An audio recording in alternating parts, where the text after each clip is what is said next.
मिनश्शैतानिर्रजीम बिस्मिल्लाहिर्रहमानिर्रहीम। Second year students, exercise है हमारे पास 6.4 जो कि कंडेंस में शामिल है हमारे पास। और क्योंकि 6.1, 2, 3 ये हमें मतलब रिड्यूस कर दिया गया है, तो 6.4 से ही हमें स्टार्टअप लेना है। और यहाँ पे जो है आपके पास इंटीग्रेशन ही है। अब जो हम टॉपिक्स स्टार्ट करेंगे वो हम कोशिश करेंगे हम इंटीग्रेशन से ही स्टार्ट करें और इसी को ही हम आगे कंटिन्यू ही करेंगे इंशाल्लाह। और अभी जो भी आपको मैं क्वेश्चंस वगैरह करवाऊंगा वो सारे के सारे कंडेंस में ही शामिल होंगे। देखिए यहाँ पे आपके पास क्वेश्चन नंबर 3 है, इसका पार्ट नंबर 3 है। लिखा हुआ है आपके पास integral of x cos x d x. ठीक है, अब आपकी डेरिवेटिव इसमें मजबूत होने चाहिए, क्योंकि आप जब जाहिर सी बात है चैप्टर 4 भी पढ़ा होगा आपने, तो 6.4 उसका बिल्कुल एंटी डेरिवेटिव उसका उलट है। देखिए यहाँ पे तो सबसे पहले आपने इस क्वेश्चन को कॉपी किया और आपने लिखा एक्स कॉज एक्स और साथ में लिखा आपने डी एक्स। ये जो आपके पास x है और ये जो cos x है, ये दोनों के दोनों फंक्शंस हैं। तो एक को आपने u कहा और एक को आपने v कहा। ठीक, तो ये बन जाएगा आपके पास integration of u into v. तो अगर दो फंक्शंस आपस में मल्टीप्लाई होते थे डेरिवेटिव में तो हम प्रोडक्ट रूल का इस्तेमाल करते थे, लेकिन एंटी डेरिवेटिव में क्या करना है, आपने इसका अपना फॉर्मूला इस्तेमाल करना है, जो क्या होता है integration u into v d x is equal to u integral of v d x minus integral of d by d x into u integral of v d x bracket close. और ये last वाला dx जो कि इस integration के साथ होगा। अब u की जगह पे x आ जाएगा और v की जगह पे क्या आ जाएगा, आपके पास cos x आ जाएगा। तो यहाँ पे अच्छा, इसके साथ साथ आपने सपोजिशन भी कर लेनी है कि ये जो i है ये बराबर है integral of x cos x dx के, ताकि बार बार हमें फिर ये वाली वैल्यूज लिखने की ज़रूरत ना पड़े। तो अब देखिए यहाँ पे integral of x cos x की जगह पे हम क्या लिखेंगे, i लिखेंगे। तो यहाँ आ जाएगा आपके पास i इज इक्वल टू, अब देखिए यहाँ पे u है, u किसके बराबर आपने सपोज किया है, x के। सो x इंटीग्रल ऑफ v क्या है आपके पास cos x और साथ में क्या आ जाएगा आपके पास dx माइनस फॉर्मूले का integral bracket d by dx। अब ये क्या है, ये डिफरेंशिएट है किसका, u का। u क्या है आपके पास x और इंटीग्रल ऑफ v क्या मौजूद है आपके पास cos x और साथ में क्या आ जाएगा dx। फिर आप ब्रैकेट क्लोज कर देंगे और लास्ट में लिख देंगे आप dx। अब जो है इसके सिर्फ सॉल्यूशंस हैं, तो यहाँ पे आ जाएगा आपके पास i is equal to x integration of cos x dx। तो बेटी ये बराबर होता है आपके पास sin x के minus integral of d by d x with respect to x, और x का डेरिवेटिव क्या होगा आपके पास 1 मल्टीप्लाई इसके इंटीग्रेशन है आपके पास sin x और लास्ट में क्या आ जाएगा dx। अब sin x मल्टीप्लाई किससे है, इस 1 से। जब ये 1 से मल्टीप्लाई होगा तो मीन्स दैट इसने क्या हो जाता है, रिजॉल्व हो जाना है। तो सिर्फ इंटीग्रेशन किसकी बचेगी आपके पास, integration of sin x dx की। तो ये बन जाएगा आपके पास i is equal to x sine x minus sine x की इंटीग्रेशन माइनस cos x और लास्ट में इनका कांस्टेंट कंबाइन कांस्टेंट c अलग आ जाएगा। इसको आपने लिखना ऐसे ही है, इसके आपने कोई टेंशन नहीं लेनी कि भाई क्या होगा, इसका कुछ भी नहीं होगा। आपने सिर्फ इसकी इंटीग्रेशन लिखी है माइनस cos x और लास्ट में c आपने बिल्कुल अलग कर देना है। सो माइनस माइनस प्लस और इस i की आप रिप्लेसमेंट कर दें जो आपने सपोज किया था, अब इसकी जगह आप i लिख दें वापस। तो ये बन जाएगा आपके पास x cos x dx is equal to x sin x minus minus plus cos x plus c, और ये बेटे इसके क्या हो जाएगा आपके पास आंसर हो जाएगा।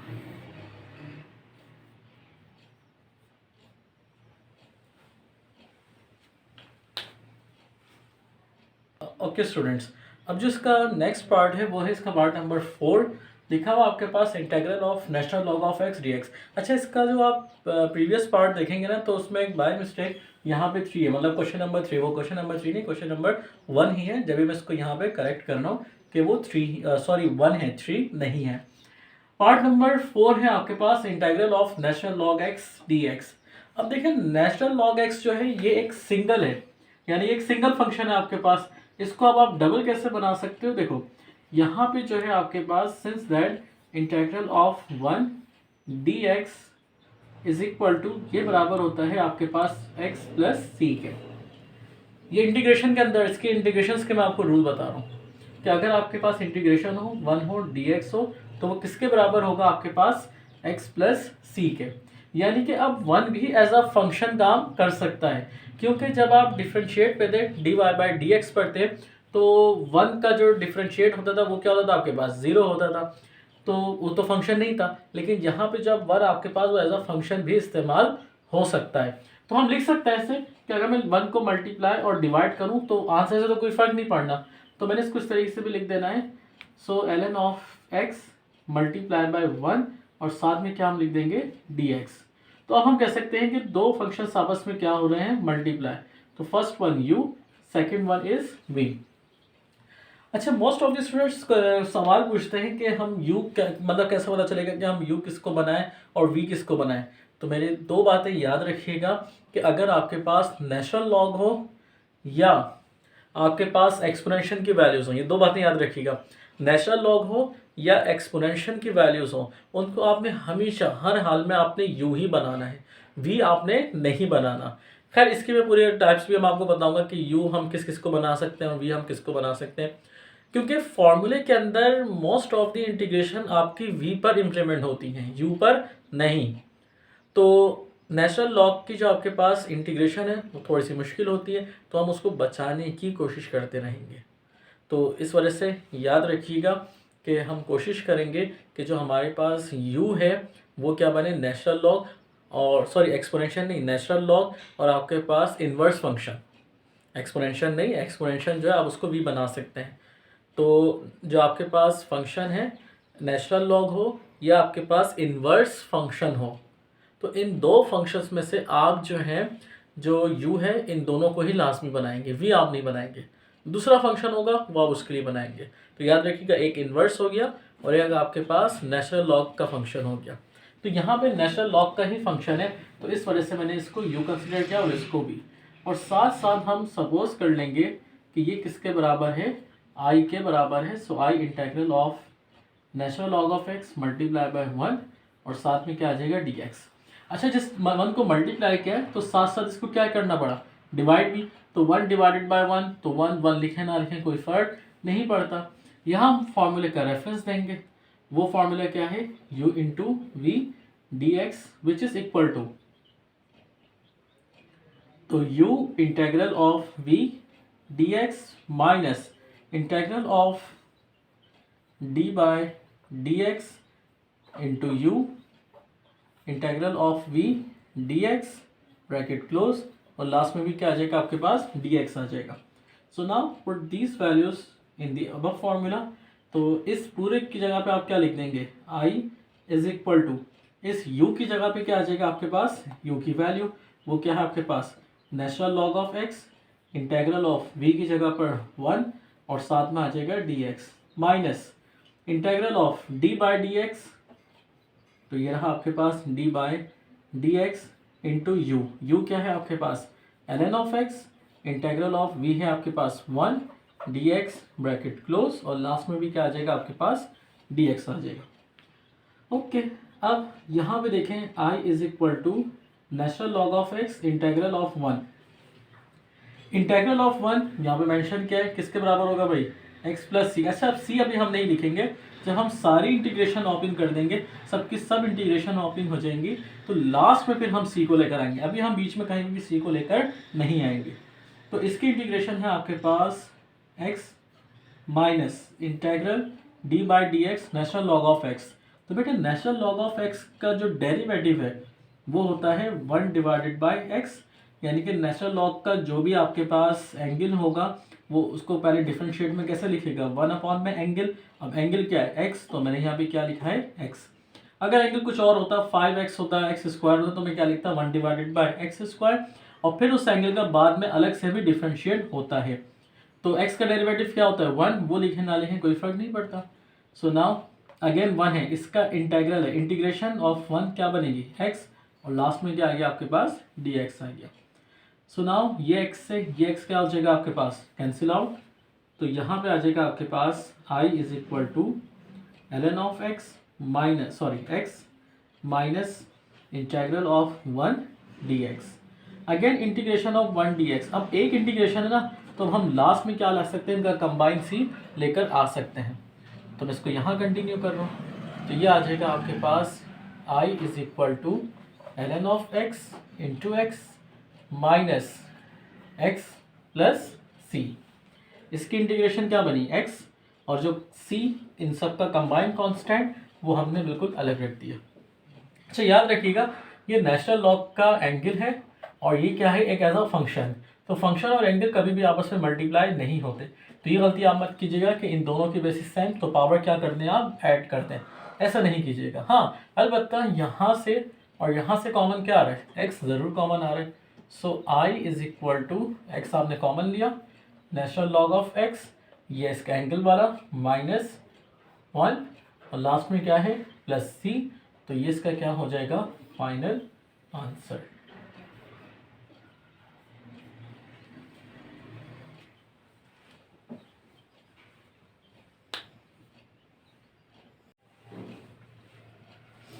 Okay students, now we are moving another part number 6। यहाँ पे है आपके पास integral of x cosec square x dx। ठीक है, तो सबसे पहला स्टेप तो आपके पास वही सपोजिशन का ही होगा। आपने यहाँ पे लिखा लेट और साथ साथ लिख दिया I is equal to integral of x cosec square x और साथ में क्या आ जाएगा आपके पास dx। ठीक है, अब वही बात, ये जो x है ये आपके पास u है और ये जो cosec स्क्वायर x है ये क्या है आपके पास v है। ठीक, अच्छा ये जो cosec स्क्वायर है ये इन्वर्स फंक्शन है, ये ट्रिग्नोमेट्रिक फंक्शन है, तो इसको तो आप इजीली आप v बना सकते हो, इसमें तो कोई हर्ज नहीं है। तो फॉर्मूला तो अब आपको पता ही है, अब मैं इसको डायरेक्ट इम्प्लीमेंट कर रहा हूँ। सो I इज इक्वल टू यहाँ पे होता है u की जगह पे x, इंटीग्रल ऑफ v का मतलब है cosec स्क्वायर x और साथ में क्या आ जाएगा dx minus integral of d by dx with respect to x into u क्या है आपके पास x। So now integral of cosec square x और साथ में क्या आ जाएगा dx ब्रैकेट क्लोज और लास्ट में क्या आ जाएगा आपके पास dx। अच्छा जी, अब देखें I इज इक्वल टू ये तो रहेगा x integral of cosec square x dx, तो इसकी इंटीग्रेशन होती है माइनस cot x और प्लस c। अब वो प्लस c अभी हम नहीं लिखेंगे, वो हम लिखेंगे बिल्कुल लास्ट में, इन सबका कंबाइन सी हम बिल्कुल अलग से ही लिखेंगे। So minus integral of d by d x into x, तो x का डेरिवेटिव होता है आपके पास 1 और अगेन माइनस कॉट x और लास्ट में क्या आ जाएगा dx। अच्छा 1 तो मल्टीप्लाई हो जाएगा, तो 1 ने तो हो जाना रिजॉल्व। अब देखें minus minus plus, so I is equal to, अच्छा ये भी plus minus minus, so minus का x cot x minus minus plus integral of cot x और लास्ट में क्या आ जाएगा dx। अब हम बात करते हैं सिर्फ इसकी इंटीग्रेशन है, तो यहाँ पे आ जाएगा I is equal to minus x cot x plus natural log of sine x। अच्छा अब सारे के सारे इंटीग्रेशन ओपन हो चुके हैं, तो हम लास्ट में लिखेंगे प्लस c और साथ साथ इस I की रिप्लेसमेंट। सो I किसके सपोज किया sir, integral of cosec square x dx is equal to minus x cot x plus natural log sine x plus c। तो ये natural log sine x plus c ना, ये मतलब कुछ अलग से नहीं है भाई, ये इसी का ही फॉर्मूला है integral of cot x dx। तो इसके बदले हम क्या लिखेंगे बदले नहीं, मतलब इसका जो फॉर्मूला है यानी इसकी जो इंटीग्रेशन है वो क्या है नेचुरल लॉग साइन x। ये जो है ना, ये मैंने ब्रैकेट नहीं मॉडुलस बनाए, अपर लेवल पे समझाया जाता है, आप उसके क्वेश्चंस भी आते हैं कि अगर माइनस होगा तो मॉडुलस को क्या कर देगा पॉजिटिविटी में कन्वर्ट कर देता है। खैर आप इतना याद रखिएगा कि ये ब्रैकेट्स नहीं बल्कि क्या होते हैं मॉडुलस के साइन होते हैं। Is it clear? तो बाकी जो पार्ट हैं आप देखें, मैंने पार्ट 3 करवाया आपको, पार्ट नंबर 4 और ये पार्ट नंबर 6। 1 बहुत आसान है, उसमें एक्सपोनेंशियल है, तो एक्सपोनेंशियल को आप यू बना सकते हो।